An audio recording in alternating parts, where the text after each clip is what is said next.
Hello, DeMatha Nation. My name is Ben Fleri, DeMatha class of 2011 and current staff member here at DeMatha. Back in May, we interviewed several stags who were doing their part, not only to keep the community engaged throughout the pandemic, but who were contributing their time and resources to help us get through this unprecedented time. We hope to continue conducting these interviews as a way to keep the DeMatha community engaged and as we continue to manage during this pandemic.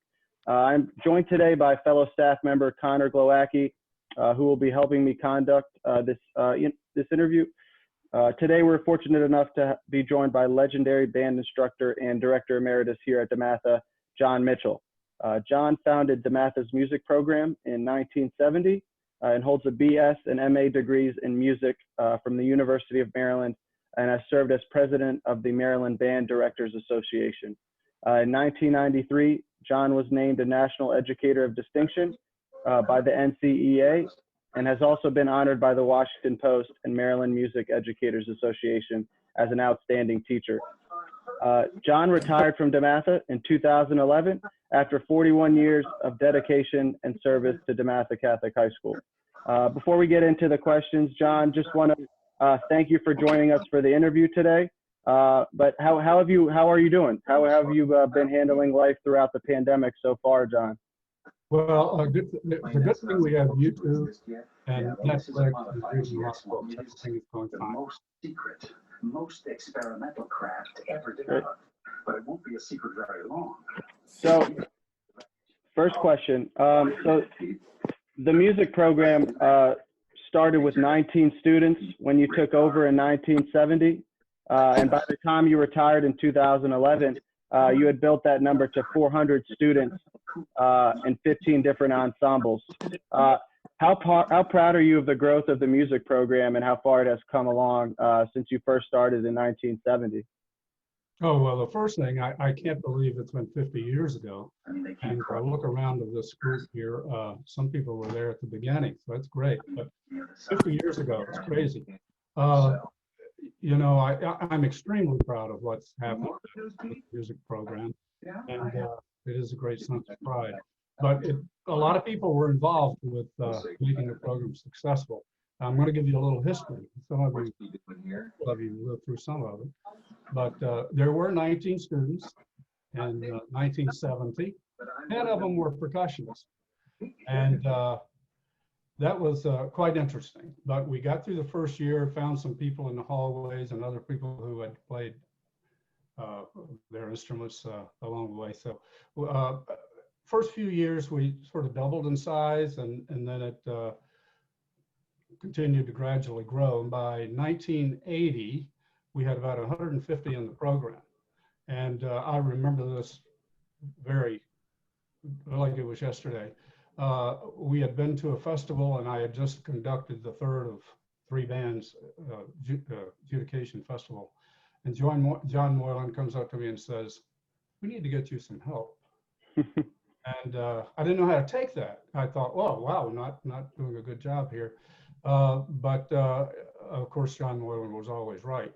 And so we hired Jim Roper. Jim had been at Carroll for a year and did a great job there. So he was the first pick that we had, and luckily he was available. And he came on board not only as a band director, but he founded the choral program. Not a lot of people know that. And we continued to grow, and we wanted to add different ensembles to the program. So we brought Dr. Michael Gaddy, who was teaching percussion for us, and then he became our percussion instructor and started some ensembles. The instrumental program and the choral program were both growing really rapidly. So we brought Jim Turk in to take over the choral program. And also we wanted to get our string program a little bit more on solid ground. There's a 7 o'clock meeting today, yeah. Matt Bickle came in, and Matt was not only a band director, but also our string teacher. So now we had everything. I think we could really meet the needs of any student that came in. We had winds, we had percussion, we had strings, we had the choral groups going. We had theory and harmony classes, we had music history classes. So we could sort of meet the desires of any student that came into our program. Yeah, 2011, 400 students, half the student body, 5 full-time music teachers, which is really unheard of in high school and especially in private high schools. So I'm extremely proud of what I see now. Of course, the programs continue to grow. And when I retired in 2011, Carlos Castrione came on, and he does a little bit of everything, I think. He does strings and band and theory, so he's a sort of a Renaissance guy, I think. So yeah, tremendously proud. John, what sparked you originally? What sparked your passion into music education, and what brought you originally to DeMatha? Oh, okay. Well, my parents were not musicians, but I think they really saw the value of music in people's lives. So when I was in the 2nd grade, they started me with piano lessons, and I hated it. But I had to stay with it until something else came up. And I don't remember if it was the 4th or 5th grade, but that's when instrumental music was offered in the schools, and I could not wait, because the only way I could stop playing piano and taking piano lessons was start playing another instrument. So when the time came, I told them I wanted to play the trombone. I had no idea what a trombone looked like, but my best friend played it, so it had to be good. So that sort of started my career, and I ended up on trombone and euphonium all through high school. And when I was a senior in high school, I auditioned for the United States Army Band here in Washington and was accepted. That was a great experience for 3 years, because it was during the Vietnam War, and a lot of great symphonic players were being drafted. And so it was just a tremendous opportunity for me. But I knew I wanted to teach, so as soon as my itch was up with the military, I went to Maryland, got my bachelor's degree and got my master's degree. But while I was a senior in college, asking me how I got to DeMatha, John Moylan was looking for somebody to start the music program at DeMatha, and he called over to the University of Maryland Music Department and asked if they would recommend somebody. And luckily, they recommended me, and I drove over the short distance to DeMatha. I'd never really heard of DeMatha, to tell you the truth, not being from this area originally. But I had an interview with John, and I was in the classroom the next day, and I was there for 41 years. So it was sort of great. That's great, John. So now what we'd like to do is open the floor to the audience to ask Mr. Mitchell some questions. So the way this will work, if you could just write your questions in the chat sidebar, followed by your name and the year you graduated from DeMatha if you're an alum. And then myself or Connor will relay those questions to John. Again, we just ask that everyone keep their microphones on mute throughout the interview. So if you guys would like to write questions in the chat, feel free to do so. Thank you, guys. And John, I'll start things off. We had a question here from Eric Cooper, class of '90. You've been involved with, it sounds like, a lot of music arts initiatives in your community. How have you been able to remain engaged and share your musical talents since you retired from DeMatha? And has the pandemic that we're all going through right now, how has that affected arts and music programs in your community? Oh, wow. Well, as far as my involvement after leaving DeMatha, I actually started I got another call to start another program, and it was at Catholic University. So I went over to Catholic actually 2 years before I retired from DeMatha, and tried to get one ensemble going over there. And it was mildly successful. It's an interesting program at Catholic University because it's mostly graduate students, and not very many instrumentalists were in the program. So in fact, I see some names and some faces here of some people who came over and helped me while I was at Catholic. But I was there for 9 years, and that was a good way to sort of wind down from my DeMatha experience. And since then, which has been a couple of years ago, I've tried to stay involved by just going to a lot of concerts and trying to stay up with what's happening in music education. And I'll tell you, I would not want to be teaching today. I talk to a lot of teachers who are trying to keep their programs going and who are trying to keep their students interested in what's going on. And I just I don't have any answers for that. I know what they're doing at DeMatha. I've seen a lot of other programs, but I don't think any of them are, well, obviously none of them are as good as in person. And as far as instrumental music goes, it's very difficult. I have some friends who are in different parts of the country who are able to actually get their groups together. There's one friend I have on Long Island, and he has a huge school, and they have 3 gymnasiums, and so they are actually rehearsing, but spread out over. There's just a lot of things being tried. I know I've talked to Jim Roper about what's going on at DeMatha, and I think that might be the best formula right now, is just to keep students occupied and try to make sure they keep learning. Yeah. Great. So we have a next question, John, is from Jeff Newman. He's class of 1985. He says, "Hi, Mr. Mitchell, you look great. Thanks for doing this." He says, "When it is safe for us to gather together soon, can we please do another alumni band concert? The last one was a great experience." Well, I'm ready. We'll have to talk to the powers that be. Carlos was very instrumental in getting our last one together, which was, I don't know, was that 5 years ago now? But we had a great group, I tell you. There are so many of our alumni who continue playing at a very high level. And I've played recordings of that alumni band that we had, and people can't believe it, that we had people there from the 70s all the way up through the present time. It was a great experience. I'd love to do it again, but you have to talk to Mr. Roper and Mr. Castron about that, I think. John, we got a question here from Jimmy Key, class of 93. And I've heard, I didn't go to DeMatha myself, but I've heard the story about starting the music program, starting out in trailers. Can you give a little background on that for those who don't know? Well, I don't know if I can remember all the changes we had, but the first year I taught, I didn't know where we were going to rehearse. I would show up at school at the allotted time, and I would go to John Moylan's office and ask him, where are we going to be today? And sometimes it would be, there was actually a stage on the old gymnasium, and sometimes we would rehearse on that stage. Sometimes we would rehearse in Doug Shafali's room.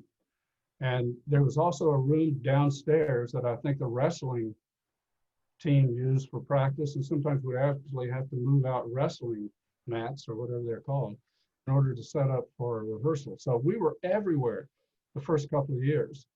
And then we finally, I think I have this right. Yeah, we moved over into the annex, the art building, and we were on the bottom floor. And it was very small, not too much larger than a normal bedroom. And it had, of course, it had columns in the middle. So that was great. And we did, finally, that we moved upstairs. And that was great, except when you're trying to move a piano and things like that upstairs. That was pretty tough. But we had the upstairs level, and it was much larger. We still had the columns. We had a room for instruments, and we had even had a little bit of office. And one summer, that building burned down. And luckily, all of our students were very faithful in practicing all the time. And so they all had taken their instruments home. So we didn't have any instruments destroyed, but we had a lot of music that was just in these file cabinets. And I know there's still some music in our library now that has the the fire, whatever it looks, it's been on a fire around the edges. So from there, they moved in. They actually went to Prince George's County Public Schools and bought temporary buildings for $1 a piece. And they put 2 of these temporaries together, and that was the band room. And we were in there for a long, long time until we moved over into what even now is called the new wing. And I think this was year 2000. We were in that place for a long time. And we were actually even before we got there, we were in the cafeteria for a semester. Father Claude was in there and made sure no one bothered us. That was interesting. Then they redid the whole building where we are now, which is state of the art. So we moved around quite a bit, maybe about 7 different times we had a home. But I think we finally decided on a good place where we are now. But that was very interesting. So now, next question, John, from Jack Duquesne, class of 1974. Yep. So he said he was one of your 88 drummer / percussionists in your charter year 1970. So he asked if you ever felt nervous conducting the various bands and ensembles in your first several concerts. Did you ever feel nervous conducting those in your first year? Yeah, I'll answer that. But first, I want to tell you about Jack, because Jack taught me a valuable lesson, whether he knows this or not. I can't see him on my screen here. But anyway, we had 10 percussionists at the beginning, as I said. And so I told the guys, I said, look, we can only take 3 percussionists. So tomorrow, I gave them some music, said a couple of days, we're going to have an audition and I'll pick 3. And everybody else has to switch to a different instrument. So we had our auditions. I picked my 3. Everybody was going to switch to a different instrument except one person, Jack Duquesne. And he didn't want to switch. And I said, okay, you can stay on percussion. He ended up being the best percussionist that I had at that time. So I learned something, listen to students every now and then. What question did he ask? Oh, was I nervous? I think I was anxious because every time you have a performance, there's so many things that could go wrong. And in those first few years, we did not have, and we still do not have really, a performance area. So first of all, we never knew where we were going to be, and we had to take all the equipment with us, and we had to make sure everybody got there and all the music got there. So there was a lot of anxiety attached to it, but once we started playing, it was okay. Nice. John, we got a question from John, karate class of 2008. Has DeMatha ever had a marching band? And if not, how come? No, it has not. And there's a couple reasons for that. First of all, in order to have a marching band, you have to have a field that you can practice on, which we do not have. And I think in those days, it was difficult for the football team to even find a field to practice on. There's a whole set of uniforms that you have to buy that are different from the uniforms that you perform in on stage. And we sort of insisted that students have pretty good instruments, and we didn't want them to take those out into the weather and into the elements. And those are the practical reasons. There were some philosophical reasons also. I always thought of us as a musical organization and not necessarily as marching and entertainment. And so that's probably why we never, those reasons are why we didn't have a marching band. But I tell you, sometimes when fall weather comes up, in fact, I remember one year calling Jim Roper when the weather was great in the fall, and I said, Jim, we have 150 people in the program. What a marching band that could be. And he hung up on me. So I think I had his vote at that moment. True story. John, next question from Jim Roper, and he says, what were you thinking when you decided to go to Rome, ... on your very first band trip? Well, we arrived at that in a very interesting way. We were having summer band, and it was summer in '74. And at this time, we didn't have a band booster organization. But so we were having summer band, and I asked the kids one night, I said, look, next week, when your parents come to pick you up, have them come in. I'd like to get some input from parents. So a couple of times, I was able to announce that a couple of times. And then all of a sudden that night came at 9 o'clock at night, and we ended up with a room full of parents. And I read this letter to them that invited the DeMatha band to perform to represent the state of Maryland at a festival in Rome. So, you know, I thought it was interesting and it was an honor, so I'd let the parents know about it. And what happened is we left that meeting with 7 fundraisers organized and sort of a pledge from the band boosters that we were going to Rome. And we did. 9 months later, we went to Rome. Well, again, thank you to everybody for submitting questions. If Ben or I are missing any, if we missed your question, just type it back in the chat and we'll try to get to all of them the best we can. John, here's a question from Tommy Long, class of 2003. Do you remember the first year of the strings program at practice? Apparently, it sounds like in the car dealership that was on campus. Right, right. Well, we didn't even really have a band room, you know, at the time. We just had the, I think we were over in the new wing, and we only had one rehearsal hall. And Mike Gaddy was in sort of a closet where he had his percussion ensemble. And we did have a classroom, but we only had one rehearsal. And we had 15 groups that had to rehearse. So it took a lot of creativity to make sure we had the space. And so somehow, well, this car dealership, which was down on Route 1, I think everybody remembers that, became available. And of course, John Moylan, being John Moylan, went down and talked to them, and we took over the showroom. That was the string rehearsal area. That's probably a unique historical fact for any music program. Great. John, so JP Bailey, class of 2010, asks, as a high school band director, what were some things you would suggest to elementary and middle school directors to ensure students are ready for DeMatha level program?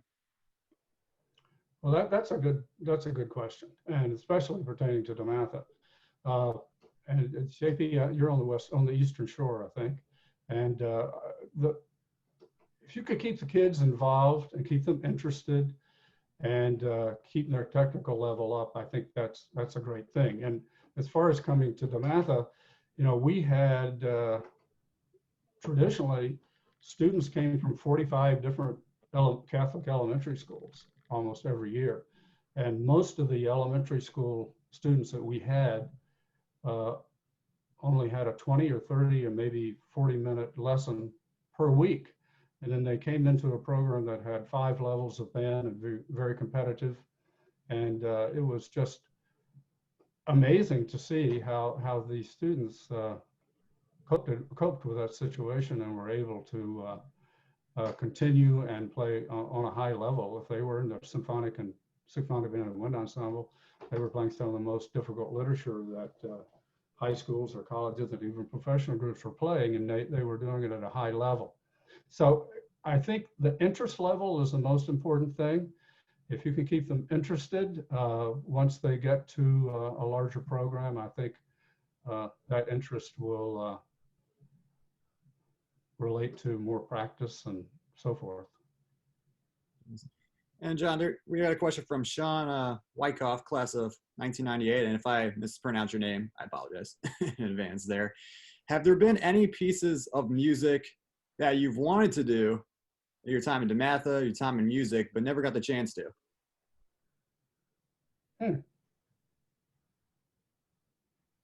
Not that I can think of right offhand.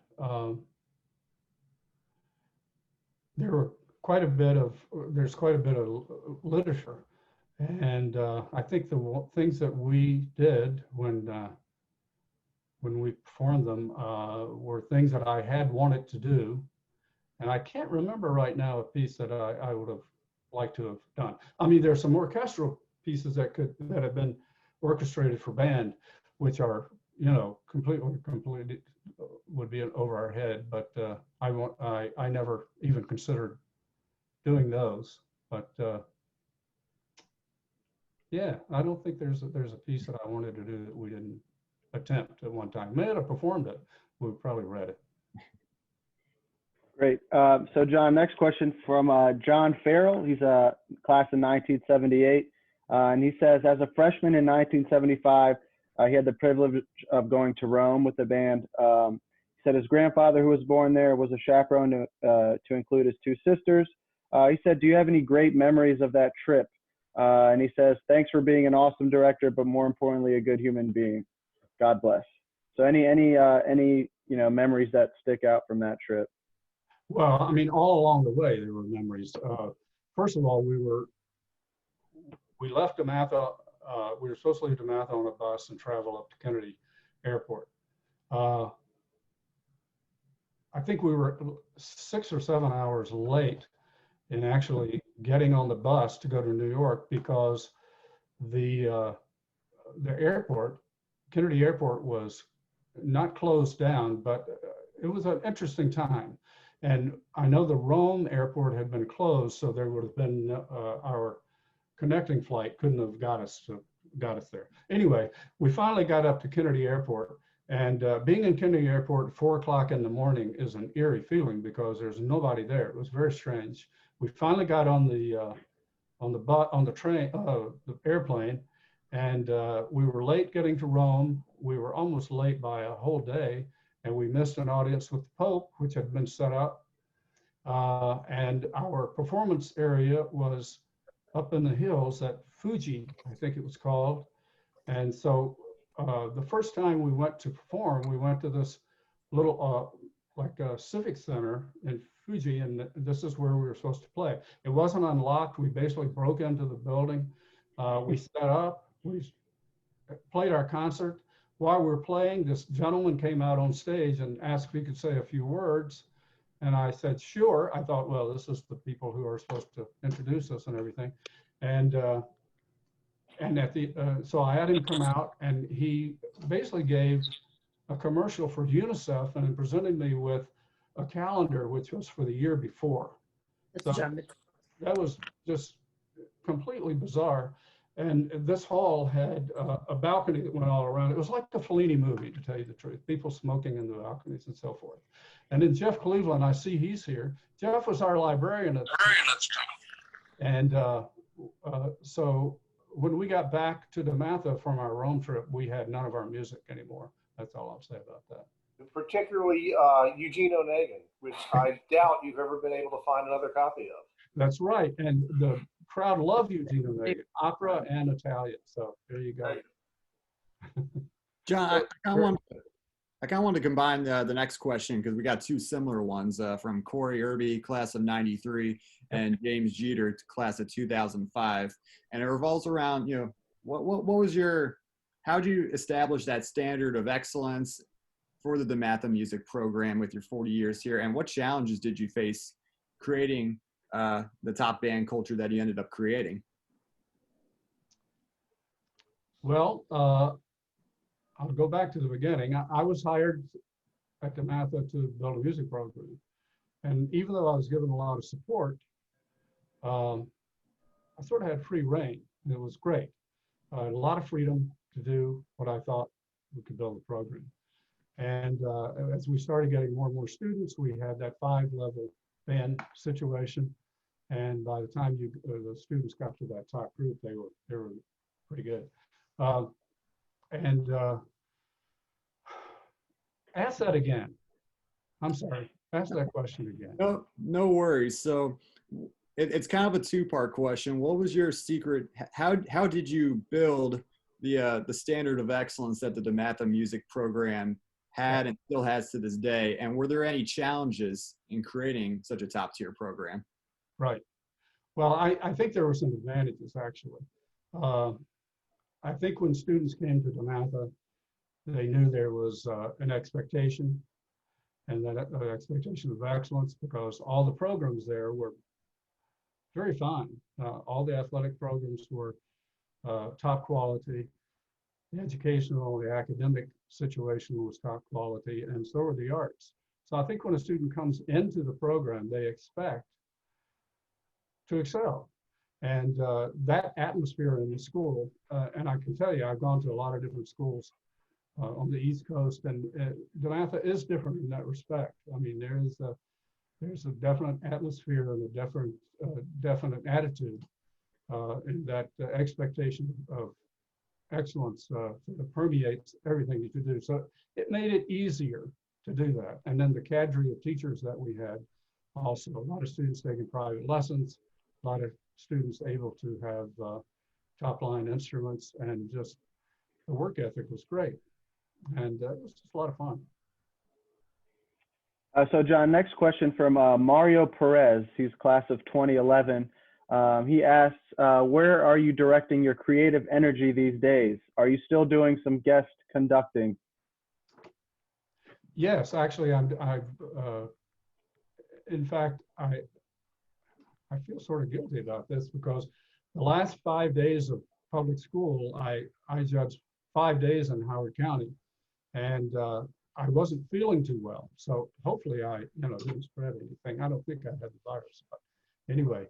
But I'm doing a lot of judging. I'm doing a lot of clinics. I have done some honor bands recently, and did a couple of virtual clinics after the pandemic hit, and just trying to keep up with things that way. And it's a lot of fun. It's a lot of fun to go in different places and see what other students are doing, and fun to get feedback.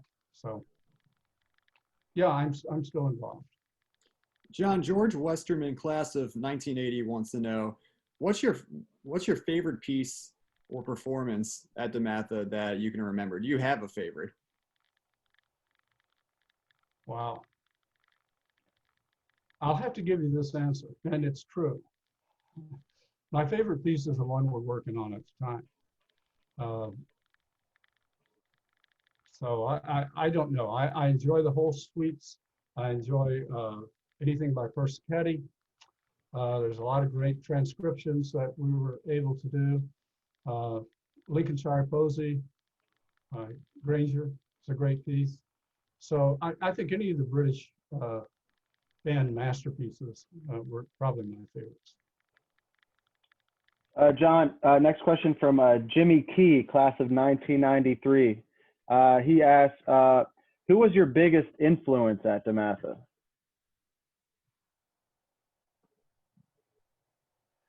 My biggest influence. Well, there were a lot of them. There were a lot of them. And I had a lot of influences outside DeMatha also. But not even though he wasn't a musician, I think John Moylan influenced what I did in a lot of ways. I mean, his leadership was great during that time. But I was inspired by the students. I was influenced by them. They kept me on my toes. I had to work hard all the time. And the colleagues that I had were also very influential. And we would have people come in and work with the groups, and I learned from all of them. And I'm a believer that anytime you need and work with somebody for any amount of time, that part of you is a part of them, and a part of them is a part of you. So there's a lot of people that I was influenced by, I think. John, Matthew Ober, class of 2018, wants to know, what are some of the biggest things you've learned as a music director from your students? Oh, wow. Well, I learned to be appreciative of work ethic, because I think all of our students had a great work ethic. And it was just the team effort that we had, and working together to accomplish a goal, I think was what I learned, which was great for me. John, another question from Jim Roper. What do you miss most about your days when you were teaching at DeMatha? Well, that's obviously the students, seeing them progress, just interaction with them every day. I think our office was full of kids all the time. That was a lot of fun, and just seeing them grow. But it's definitely, I miss the students. John, this is actually a question I have for you. There's a lot of scholarships named at DeMatha, and there's a scholarship under your name, the John Mitchell Scholarship Fund. First of all, how's it feel to have a scholarship named after you? To know that you made such a big difference to a lot of people's lives at DeMatha. Well, it feels great, and I'm really glad to see it, and I'm glad to see it being supported very well. And I know that the students have received those scholarships. I hear from them, and they're appreciative, and they use it to continue their music education. So it makes me very proud. John, was there I guess we talked about a specific colleague, that influenced you, but was there maybe a specific student that, kind of inspired you or had a particular effect on you? That's a question for me, sorry. From who? From me, Ben Fleri, sorry. See. Okay. Yeah, sorry about that. Well, again, I have to answer that. There's just a lot of students that come to mind. And again, I don't think there was a particular one, but every year there would be student leaders, of course, who would help. To have that student leadership, especially in the junior and senior year, was always very important. But a particular student, no, I don't think I could do that. There's just so many of them, a lot of them here. All right, so we got a question from Mike Thomas, class of 1986. Sure. Do you remember any fun pranks during your years that you and all the ensembles involved? Do you remember any? Do you remember any of them in particular that you want to share in this forum? Well, yeah, absolutely. And the questioner on this, Father, was the head instigator of most of the pranks, I think. Dave Thomas was an incredible guy, was our band booster president for a long time. But on my birthday one year, he actually, I think we had a band booster parent who was a policeman. So here comes Dave Thomas, this policeman, and a couple of other people in the middle of the class, and slapped the handcuffs on me and told me I'm under arrest. They did give me a reason, which I can't describe here, and took me out of the classroom. And even though I knew it was a prank, it scared me to death. And then, of course, on trips, we would always get we had to go swimming sometimes when we didn't want to. And we had a private teacher, Dale Underwood, who was a great alto sax player. One morning I come in after he's been there the day before, and the whole classroom is turned completely around. And of course, that was interesting, but I didn't say a word. I just went ahead and had rehearsal in that atmosphere, so he didn't get a reaction from that, which was good. John, so question from Mark Odulio, class of 1993. He says, as you know, we lost Chris Vidala last year. He wanted to know what his impact was on DeMatha and if he had a specific impact on you. Oh, Chris was a great person, and he's a great musician and a great teacher. And interestingly enough, I mentioned Dale Underwood. Dale was our private teacher, and he was going to be getting out of the Navy and head down to the University of Miami, where he's now the head of the saxophone department down there. And so he told Chris Vidala to give me a call. And I had never heard of Chris at this time. And so when Chris called and said he was, he was looking, he just came to the area and he was see if he could get some students. I said, well, no, we're pretty well taken care of there, and just sort of let it go. And then later when I found out who he was, I got back in touch with him and we got him over, and he was our private instructor at DeMatha for quite a while, probably 25 years or so. And I mean, what a gentleman, what a great musician, as I said. And teaching is an art, and being able to be a fine musician is an art. So when you find somebody that can do both, that's a gem, no pun intended, Mr. Roper. But Chris was a phenomenal player, and yes, he influenced me quite a bit, and of course helped our program by his private teaching. John, another question from James Jeter, class of 2005. Yep. Did you choose, do you choose musical pieces based on the talent level of the different instrument sections, of whichever ensemble you're working with. Is that ever a decision that comes up to help you decide what song to choose? That's the most important. Yes, that's the most important decision. I think one of the biggest mistakes that some band directors make are trying to play particular pieces where they don't have the talent to do that. So yeah, you have to know what your talent is.